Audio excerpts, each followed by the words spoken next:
It was a serene Saturday night in November 1987 when a young couple returned home after celebrating a friend's wedding.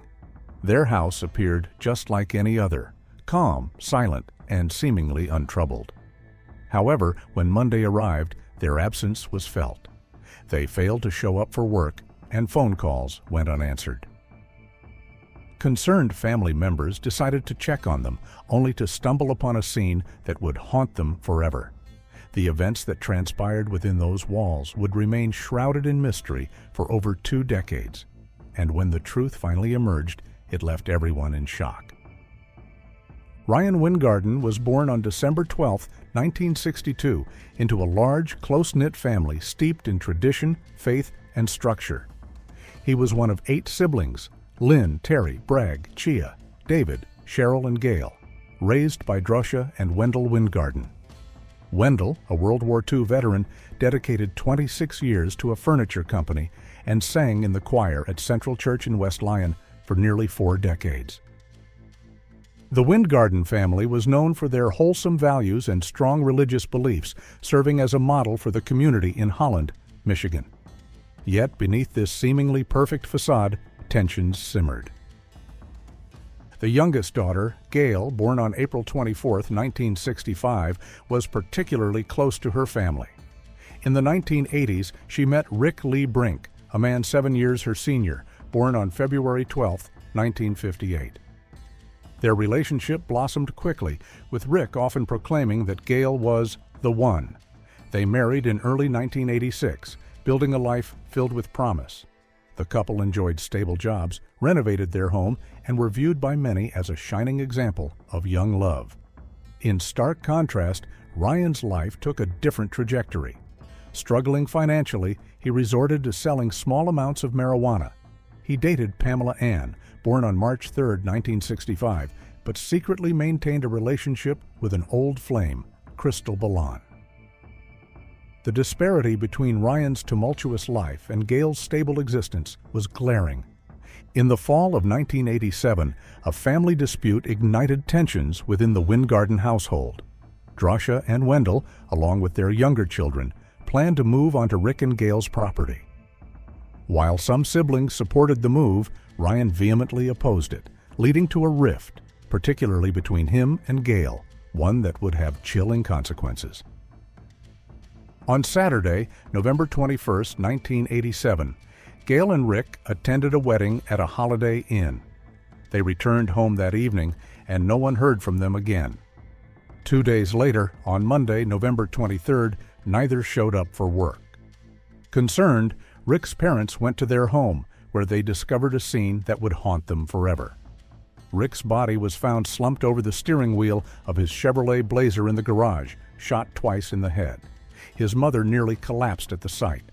Rick's father guided her back to their vehicle before re-entering the house in search of Gail. Inside the main bedroom, he found her lifeless body sprawled on their waterbed, her face covered with a blood-soaked pillow. She had been shot 3 times. Police were called immediately.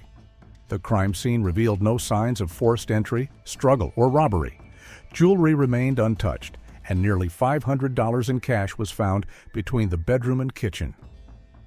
The murders were executed with chilling precision. Autopsies confirmed that the deaths occurred between the night of November 21st and the early morning of November 22nd.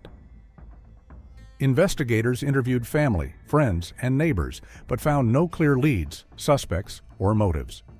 The funeral was held shortly after, with the officiating pastor referring to the crime as the work of the devil. The community was shaken, and media coverage lasted for weeks, but ultimately, the case grew cold. Life resumed, and grief faded into silence. A year later, Ryan married Pamela, and they had 3 children: Caleb, Elizabeth, and Benjamin. Drosha and Wendell's love story endured despite the heartbreak of losing their daughter. They celebrated their 50th anniversary before Wendell passed away on July 9, 2005, laid to rest with military honors, leaving behind a legacy of faith, family, and unanswered questions. However, fate had not finished with the case.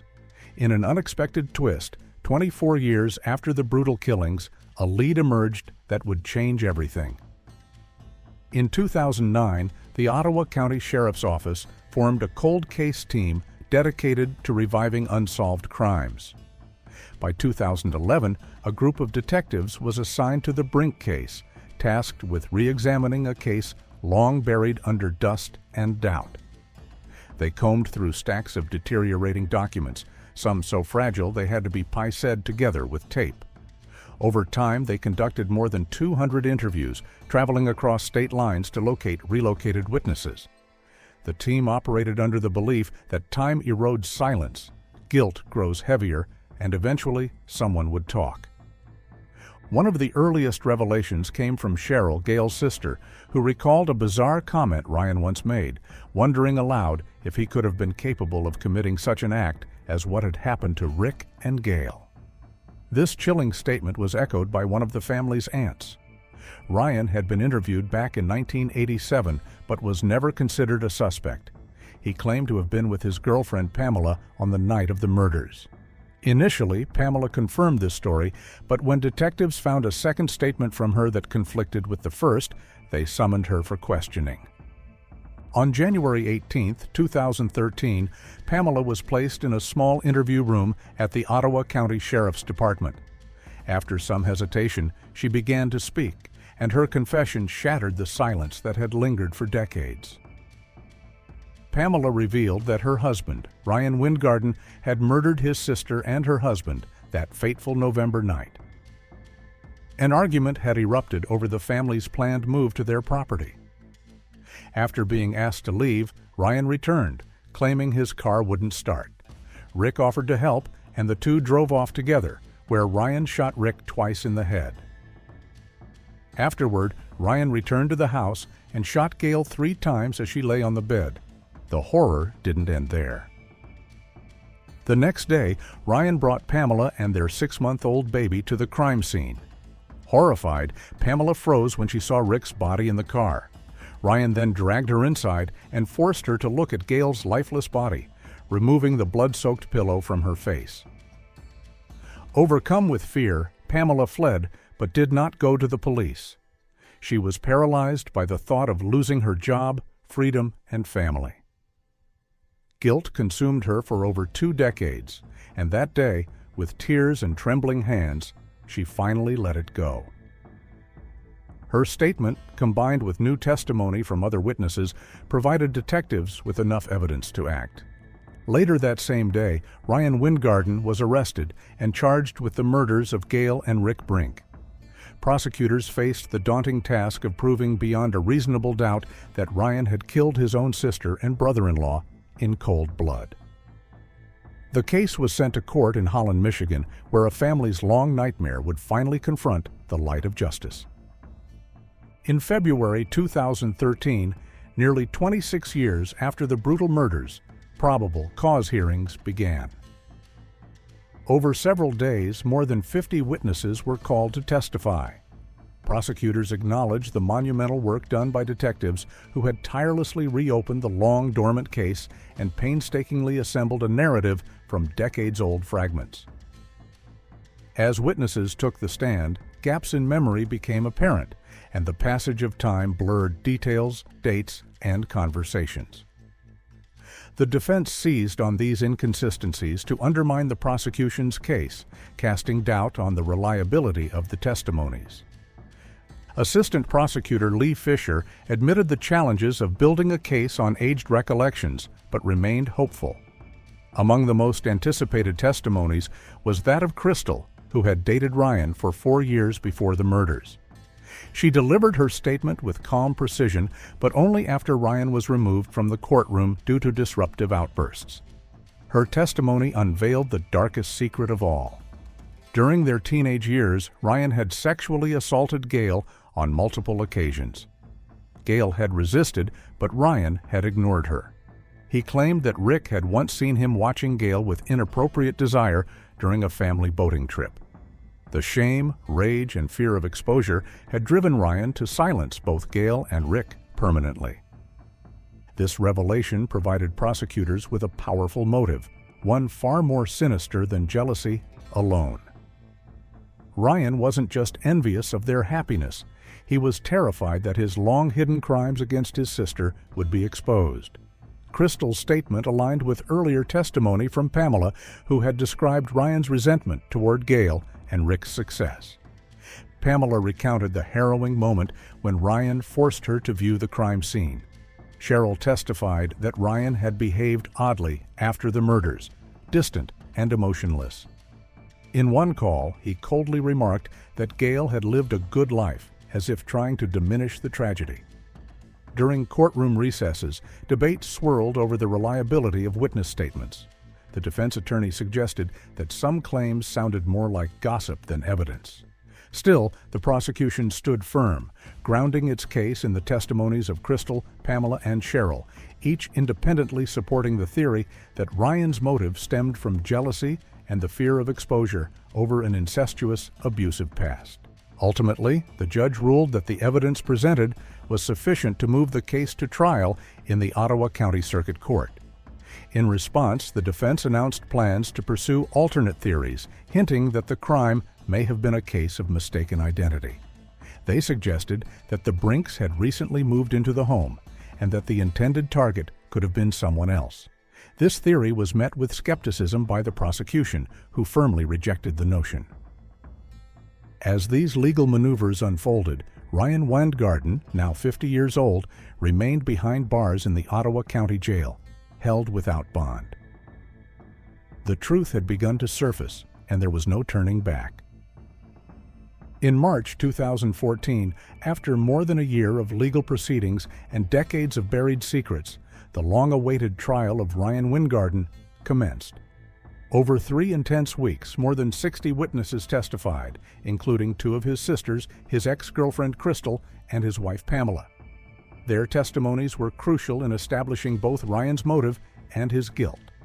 Among the pivotal witnesses was James, a childhood friend who later became Ryan's boss at a tree trimming service. Despite having fired him at one point, the two remained close. James recalled a conversation from November 24, 1987, just one day after the bodies of Rick and Gail Brink were discovered. Ryan, speaking in riddles, made disturbing allusions to the crime, suggesting knowledge only the killer could possess. Another key testimony came from Ryan's sister, Lynn, who remembered her brother expressing regret after the murders, saying he wanted to apologize to Gail because he felt he had dishonored her. This vague yet unsettling statement took on new meaning as the trial progressed. The defense attorneys insisted Ryan had an alibi and questioned the prosecution's lack of direct physical evidence. They floated alternate theories, suggesting that the Brinks had been targeted by a drug gang from Detroit or that they were victims of mistaken identity involving the home's previous owners. However, forensic pathologist Dr. Stephen Cole dismissed these notions, confirming that both victims were killed with a single firearm. He also suggested that Rick's body may have been repositioned, as his blood-soaked head had clearly rested on the steering wheel, yet was later found in the passenger seat. Pamela was brought back to the stand, reaffirming that Ryan had confessed to killing his sister and brother-in-law out of jealousy and fear.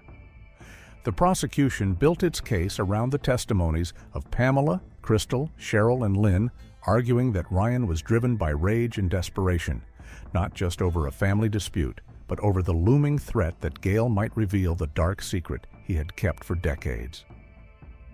The following week, Ryan himself took the stand. Pamela chose not to remain in the courtroom during his testimony. Ryan was combative, accusing police and prosecutors of twisting his words. However, under oath, he made a shocking admission. He had engaged in 3 sexual encounters with his sister, beginning when he was 12 and she was just 9. He claimed they were consensual, an assertion met with disgust by prosecutors, who labeled it as nothing short of abuse. On March 28, 2014, the jury deliberated for just 4 hours before returning a unanimous verdict. Guilty on 2 counts of first-degree murder.